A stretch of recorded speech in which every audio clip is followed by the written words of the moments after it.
नमस्कार, NMF news पर आप सभी का बहुत स्वागत। मैं हूं आपके साथ अभिषेक पुंडीर। फिल्म अभिनेता सैफ अली खान लगातार चारों तरफ से घिरते जा रहे हैं। पहला मामला उन पर जो हमला हुआ 15 और 16 तारीख की दरमियानी रात को, उसके बाद से जो कहानी पुलिस ने सुनाई, उसके बाद जो कहानी निकलकर सामने आई, उसमें बहुत तरीके के झोल निकलकर सामने आए।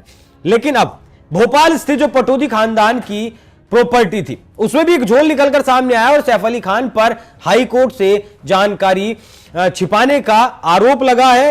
हाईकोर्ट को गुमराह करने का आरोप लगा है। यह संपत्ति लगभग 15,000 करोड़ रुपए की है। 3 गांवों के आसपास यह संपत्ति फैली हुई है।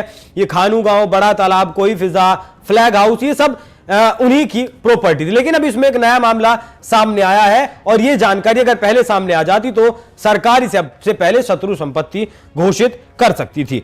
दरअसल पता यह चला कि भोपाल के नवाब हमीदुल्ला खान की दूसरी बेगम आफताब जहां की संपत्ति को शत्रु संपत्ति घोषित कर दिया गया है। यह संपत्ति भोपाल, सीहोर और रायसेन जिले में फैली है और इसकी कीमत लगभग 15,000 करोड़ रुपए आंकी गई। आफताब जहां, जिन्हें छोटी बेगम भी कहा जाता था, 1960 में जब नवाब हमीदुल्ला की मृत्यु हो गई, उसके बाद वो पाकिस्तान चली गई। उन्होंने ना तो अपनी संपत्ति को किसी को दान दिया और ना ही किसी के नाम पावर ऑफ अटर्नी की थी। साल 2000 में उनका निधन हो गया। इस मामले में सैफ अली खान और उनके परिवार पर अदालत से जानकारी छुपाने का आरोप लगा। शत्रु संपत्ति कार्यालय ने 2 मई 1977 के एक पत्र का अब हवाला दिया और कहा कि भोपाल कलेक्टर को सूचित किया गया कि छोटी बेगम की संपत्ति अब शत्रु संपत्ति है। यह पत्र बात की पुष्टि करता है कि आफताब जहां नवाब हमीदुल्ला खान की दूसरी पत्नी पाकिस्तान चली गई थी और अपनी संपत्ति यहीं छोड़ गई थी। इस संपत्ति में भोपाल के खानू गांव, कोहे फिजा, लाउखेड़ी, बोरवन, बेहटा, हलालपुर और सीहोर, रायसेन जिलों की जमीनें शामिल हैं। बेगम ने पाकिस्तान जाने के बाद किसी को भी अपनी संपत्ति का अधिकार नहीं दिया था, इसीलिए इसे शत्रु संपत्ति घोषित किया गया। ये पॉइंट इसमें सबसे बड़ा है कि उन्होंने किसी के भी नाम पावर ऑफ अटर्नी नहीं कही थी और सैफ अली खान पर आरोप लगाया कि उन्होंने ये जानकारी छुपाई है। एडवोकेट जगदीश छावनी ने घर बचाओ संघर्ष समिति के उप संयोजक ने बताया कि शत्रु संपत्ति कार्यालय ने तत्कालीन कस्टोडियन उत्पल चक्रवर्ती ने 20 अप्रैल 2015 को ही इस संपत्ति पर एक आदेश जारी कर दिया था। लेकिन सैफ अली खान और उनके परिवार ने इस आदेश की जानकारी हाईकोर्ट से छुपाई। अगर सैफ ने मार्च 2015 में दायर अपनी याचिका में इस आदेश का जिक्र किया होता तो हाईकोर्ट सीधे मामले का निपटारा कर सकती थी।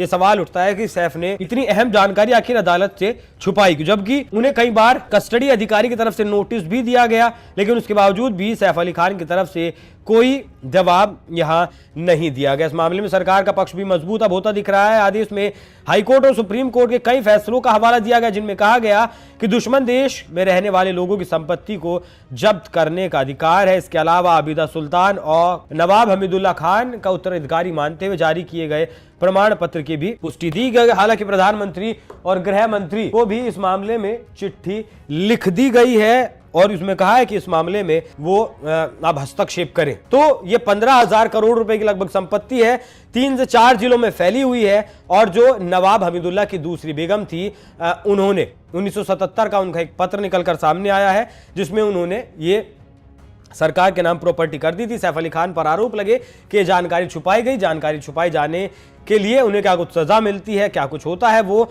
जब कोर्ट का फैसला आएगा तब पता चलेगा। लेकिन फिलहाल तक जो जानकारियां सामने निकलकर सामने आ रही हैं, उससे तो यही पता चलता है कि सैफ अली खान पटौदी खानदान इस 15,000 करोड़ रुपए की संपत्ति का शायद अब वारिस नहीं रह जाएगा। ये सरकार के पास प्रॉपर्टी चली जाएगी। तो कहा ऐसा भी जा रहा है कि दूसरी बेगम ने फंसा दिया है, नवाब परिवार की दूसरी बेगम ने सैफ अली खान को। तो देखना होगा क्या कुछ नतीजा, क्या कुछ फैसला कोर्ट का इस मामले में अब आता है। बाकी पूरी खबर आपको कैसी लगी कमेंट कर जरूर बताइएगा। धन्यवाद।